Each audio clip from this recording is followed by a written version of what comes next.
ہمارے پیارے نبی محمد عربی صلی اللہ تعالی علیہ وسلم کو اللہ تبارک و تعالی نے آپ کی شایان شان کے لائق جو معجزات عطا فرمائے، ان میں سے ایک تو یہ معراج مصطفیٰ صلی اللہ علیہ وسلم کہ اللہ تبارک و تعالی نے اپنے پیارے حبیب صلی اللہ علیہ وسلم کو اپنا دیدار عطا فرمایا۔ وہ معجزہ کہ جس کی تمنا انبیاء کرام علیہ الصلوۃ والسلام نے کی، حضرت موسیٰ علیہ نبی کے علیہ الصلوۃ والسلام نے اس کی تمنا کی، رب ارینی، اے مالک و مولا میں تیرا دیدار کرنا چاہتا ہوں، میں تجھے دیکھنا چاہتا ہوں۔ رب نے فرمایا لن ترانی، اے موسیٰ تو مجھے نہیں دیکھ سکتا۔ لیکن حضرت موسیٰ علیہ نبی کے علیہ الصلوۃ والسلام کی تمنا خواہش پر رب تبارک و تعالی نے فرمایا ٹھیک ہے کوہ طور پر آ جاؤ، میں اس پہاڑ پر اپنے وصف کی تجلی فرماؤں گا، اس تجلی کو دیکھ سکے تو میں تمہیں اپنا دیدار کرواؤں گا۔ لیکن جب اللہ تبارک و تعالی نے حضرت موسیٰ علیہ نبی علیہ الصلوۃ والسلام کو کوہ طور پر بلایا، آپ کوہ طور پر پہنچے، رب تبارک و تعالی نے اپنے وصف کی ایک تجلی اس پہاڑ پر فرمائی، وہ پہاڑ جل کر راکھ ہو گیا اور حضرت موسیٰ علیہ نبی علیہ الصلوۃ والسلام جو ہے وہ زمین پر تشریف لے آئے۔ آپ بے ہوش ہو گئے، آپ اس نور کو نہیں دیکھ سکے، اس کی تاب نہ لا سکے، اور آپ جو ہے وہ بے ہوش ہو گئے۔ لیکن دوسری جانب اگر دیکھیے، محبوب ذیشان صلی اللہ تعالی علیہ وسلم آرام فرما ہے، بستر پر آرام فرما رہے ہیں۔ اللہ اکبر، اللہ تبارک و تعالی نے جبریل امین کو بھیجا، اے جبریل جاؤ میرا محبوب کو لے کر آؤ۔ جبریل امین جو تمام ملائکہ کے سردار ہے، حضور کی بارگاہ میں پہنچے تو دیکھتے ہیں کہ حضور علیہ الصلوۃ والسلام تو آرام فرما رہے ہیں، حضور آرام فرما رہے ہیں۔ کہا اے جبریل کہ جو ہم نے تمہیں کافوری لب عطا کیے ہیں، ان کافوری لبوں سے میرے محبوب کے قدموں کو جو ہے وہ بوسہ دیجیے۔ اللہ اکبر، یہاں جب جبریل امین نے بوسہ دیا تو حضور علیہ الصلوۃ والسلام کی آنکھ کھل گئی اور آپ سے فرمایا جبریل امین نے کہ اللہ تبارک و تعالی نے آپ کو بلایا ہے، آج اللہ تبارک و تعالی آپ کو معراج کا معجزہ عطا فرمانا چاہتا ہے۔ اللہ اکبر، جبریل امین حضور علیہ الصلوۃ والسلام کو لے کر چل دیے مسجد حرام سے مسجد اقصیٰ کا سفر کیا۔ رب کائنات نے اپنی لارب کتاب قرآن مجید میں ارشاد فرمایا سبحان الذی اسری بعبدہ لیلا من المسجد الحرام الی المسجد الاقصیٰ۔ پہلے رب تبارک و تعالی نے اپنی پاکی کو بیان فرمایا کہ کوئی یہ نہ کہے بعد میں کہ یہ افسانہ ہے، یہ کہانی ہے، انکار کر دے۔ رب تبارک و تعالی پہلے اپنی پاکی بیان فرما رہا ہے، سبحان الذی، پاک ہے وہ ذات، کون جو لے گئی، الذی اسری بعبدہ، کہ اپنے بندے کو جس نے سیر کروائی، من المسجد الحرام الی المسجد الاقصیٰ، کہ جس نے مسجد حرام سے مسجد اقصیٰ کا سفر کروایا، الذی بارکنا حولہ لنریہ من آیاتنا۔ اللہ فرماتا ہے کہ ہم نے بیت المقدس مسجد اقصیٰ جو ہے اس کے ارد گرد اپنی برکتیں رکھی ہیں، نشانیاں رکھی ہیں، اس کی ہم نے سیر کروائی ہے۔ اس سفر کو مسجد حرام سے لے کے مسجد اقصیٰ کے جو سفر ہے اسے اسرا کہا جاتا ہے۔ اور پھر مسجد اقصیٰ سے ساتوں آسمان کا سفر، پھر ساتوں آسمان سے آگے سدرۃ المنتہا کا سفر، پھر جنت المأویٰ اور اس سے آگے کا سفر، یہ تمام سفر کو جو ہے وہ معراج کہا جاتا ہے۔ اور جو شخص معراج کا یا اسرا کا انکار کرے گا، وہ انکار کرنے والا دائرہ اسلام سے خارج ہو جائے گا، کیونکہ قرآن مجید فرقان حمید کا انکار ہو رہا ہوگا۔ اگر کوئی شخص اس کا انکار کرے گا تو یعنی کہ گویا وہ قرآن کا انکار کر رہا ہے۔ رب فرما رہا ہے نا سبحان الذی اسری بعبدہ لیلا من المسجد الحرام الی المسجد الاقصیٰ، کہ رات کے تھوڑے سے حصے میں پاک ہے وہ ذات جو لے گئی اپنے بندہ خاص کو، مسجد حرام سے مسجد اقصیٰ کا سفر کرایا۔ پھر مسجد اقصیٰ میں نبی کریم رؤوف رحیم صلی اللہ علیہ وسلم نے تمام انبیاء علیہ الصلوۃ والسلام کی امامت فرمائی ہے، تمام انبیاء کی امامت کروائی۔ اچھا، یہاں ایک نقطہ اور اگر میں بیان کروں، آپ دیکھیے عام مسجد میں بندہ نماز پڑھتا ہے، ایک نماز پڑھے گا 10 نمازوں کے برابر اسے ثواب دیا جائے گا۔ جماعت کے ساتھ ایک نماز ادا کرنے پہ 10 نمازوں کے برابر اللہ تبارک و تعالیٰ اسے ثواب عطا فرماتا ہے۔ یہی نماز بندہ اگر مسجد اقصی میں پڑھتا ہے تو 25,000 نمازوں کے برابر اللہ تبارک و تعالیٰ اسے ثواب عطا فرماتا ہے۔ اچھا، یہی نماز جو مسجد نبوی ہے، حضور علیہ الصلوۃ والسلام کی مسجد، اس میں اگر بندہ نماز ادا کرتا ہے تو 50,000 نمازوں کے برابر اللہ تبارک و تعالیٰ ثواب عطا فرماتا ہے۔ وہی نماز بندہ بیت اللہ میں کعبہ شریف کے اندر آ کے نماز پڑھتا ہے، اللہ کے گھر میں آ کے نماز پڑھتا ہے کعبہ میں، تو اللہ تبارک و تعالیٰ ایک نماز کا ثواب 1,00,000 نماز کے برابر ادا فرماتا ہے۔ اللہ اکبر۔ کئی حدیث مبارکہ ہیں کہ حضور نے فرمایا حرم میں یعنی کہ کعبہ میں ایک نیکی 1,00,000 کے برابر ہے، تو ایک نماز 1,00,000 کے برابر۔ اور حضور علیہ الصلوۃ والسلام کی مسجد میں اگر مسجد نبوی میں کوئی نماز پڑھے گا تو 50,000 کے برابر اس کا آدھا جو ہے وہ ثواب ادا کیا جائے گا، اور اس سے اگر اور نیچے آ جائے تو مسجد اقصی میں اگر کوئی نماز پڑھتا ہے تو ایک نماز 25,000 نماز کے برابر۔ لیکن سوال یہ پیدا ہوتا ہے کہ اللہ تبارک و تعالیٰ نے جب حضور علیہ الصلوۃ والسلام کو مسجد اقصی میں تمام انبیاء علیہ الصلوۃ والسلام کی امامت کا شرف عطا فرمایا تو ہونا تو یہ چاہیے تھا کہ اللہ تبارک و تعالیٰ مسجد اقصی کے بجائے بیت اللہ میں یہ شرف عطا فرماتا کہ وہاں ثواب زیادہ تھا۔ مسجد اقصی میں 25,000 اور وہی نماز اگر حضور علیہ الصلوۃ والسلام بیت اللہ میں پڑھاتے تو 1,00,000 نماز کے برابر ثواب عطا ہوتا۔ تو وہ تمام انبیاء علیہ الصلوۃ والسلام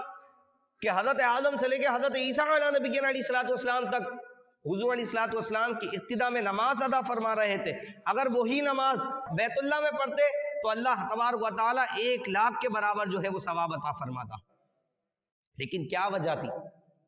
کہ اللہ تبارک و تعالیٰ نے حضور علیہ الصلوۃ والسلام کو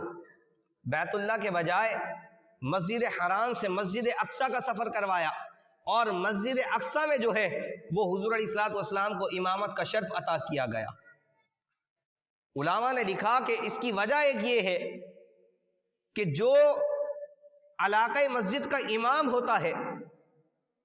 جماعت کے لیے اگر کوئی بڑی شخصیت بھی وہاں آ جائے تو حق یہ ہے کہ وہ امام جو ہے وہ اپنے مصلی پہ نماز پڑھائے گا، اس کی اجازت کے بغیر کوئی دوسرا اس کے مصلی پہ کھڑا نہیں ہو سکتا ہے۔ اگر حضور علیہ الصلوۃ والسلام مکہ مکرمہ میں امامت کرواتے اور امامت کروانے کے لیے آپ مصلی پر آ کے کھڑے ہوتے اور تمام انبیاء کی امامت کرواتے تو کہنے والا یہ کہہ سکتا تھا کہ یہ تو حضور علیہ الصلوۃ والسلام کی مسجد تھی، یہ تو حضور یہاں کے امام تھے، اس لیے حضور علیہ الصلوۃ والسلام نے تمام انبیاء کی امامت کروائی ہے۔ اللہ تبارک و تعالی نے غیر مقام پر حضور علیہ الصلوۃ والسلام کو بلایا، اس مقام پہ کہ جہاں حضور علیہ الصلوۃ والسلام اپنی ظاہری حیات میں کبھی گئے نہیں تھے۔ اللہ تبارک و تعالی نے مسجد حرام سے مسجد اقصی کا سفر کروایا اور وہاں تمام انبیاء علیہ الصلوۃ والسلام کو جمع کیا۔ اب امامت کے لیے ضروری یہ ہے کہ جہاں جب تمام لوگ موجود ہوں تو امام اسے بنایا جائے گا کہ جو ان تمام میں سب سے زیادہ علم رکھتا ہوگا، جو سب سے زیادہ علم رکھتا ہوگا اسے امامت کے مصلی پہ کھڑا کیا جائے گا۔ اچھا، علم کے اندر اگر کوئی برابر ہوں گے تو پھر جس کی سب سے اچھی قرآت ہوگی اسے جو ہے وہ آگے امامت کے مصلی پہ کیا جائے گا، یا جو امامت کے مسائل جانتا ہوگا اسے امامت کے مصلی پہ کھڑا کیا جائے گا۔ تو اللہ تبارک و تعالی نے اپنے پیارے حبیب صلی اللہ تعالی علیہ وسلم کو معراج کی رات مسجد حرام سے مسجد اقصی کا سفر کروایا، اور مسجد اقصی میں جب امامت کی بات آئی تو حضور علیہ الصلوۃ والسلام کو امامت کے مصلی پہ کھڑا کر کے یہ بتا دیا کہ حضرت آدم سے لے کے حضرت عیسیٰ تک جتنے بھی تمام نبی آئے، تمام نبیوں کے سردار احمد مصطفیٰ صلی اللہ تعالی علیہ وسلم کی ذات گرامی ہے، تمام نبیوں کے سردار ہیں۔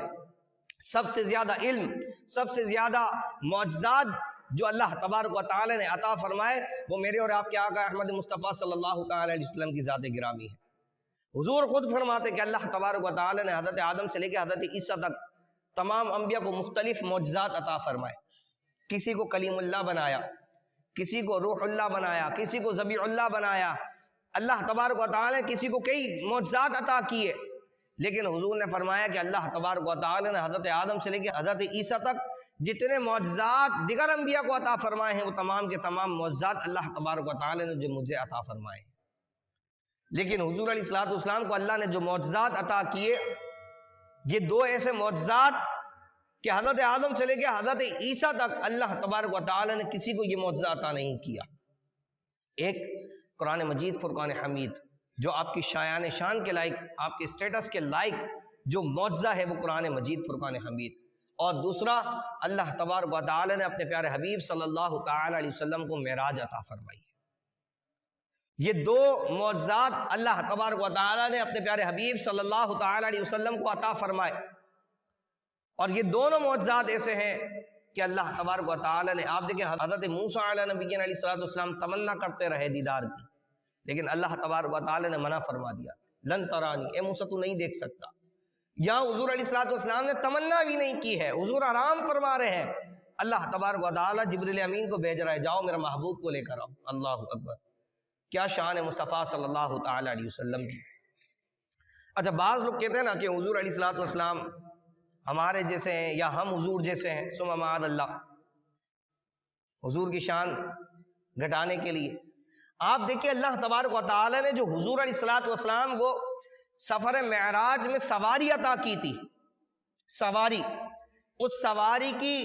رفتار کا عالم یہ تھا کہ جہاں نگاہ پڑتی وہاں اس کا پہلا قدم ہوتا تھا، جہاں نگاہ جاتی وہاں اس کا پہلا قدم ہوتا۔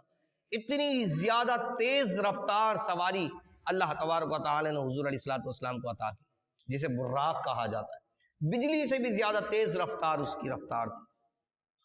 لیکن جب حضور علیہ السلام معراج کی رات سفر کر کے واپس تشریف لائے تو حضور نے فرمایا کہ میرے کپڑوں پر، میرے جسم پر جو ہے وہ سفر کے اثرات موجود نہیں تھے، یہاں تک کہ اس کی رفتار سے حضور علیہ السلام کے امامے کا شملہ تک جو ہے وہ ہوا میں نہیں اڑا۔ تو اس سے اندازہ کیجئے کہ خود رسول اللہ صلی اللہ تعالی علیہ وسلم کی جو اللہ تبارک و تعالی نے نبوت عطا فرمائی ہے، اس کی رفتار کا عالم کیا ہوگا۔ براق 7ویں آسمان پہ آ کے رک گیا،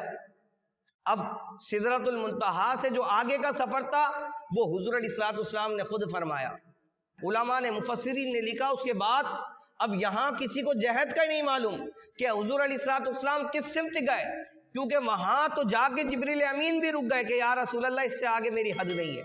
میری حد یہاں ختم ہو چکی ہے، اب میں اس سے آگے میں نہیں جا سکتا۔ اب اس سے آگے حضور علیہ السلام خود تشریف لے گئے، اور کہاں تشریف لے کے گئے تو مفسرین نے لکھا کہ اللہ تبارک و تعالی نے لامقام حضور علیہ السلام کو بلا کر اپنا دیدار عطا فرمایا،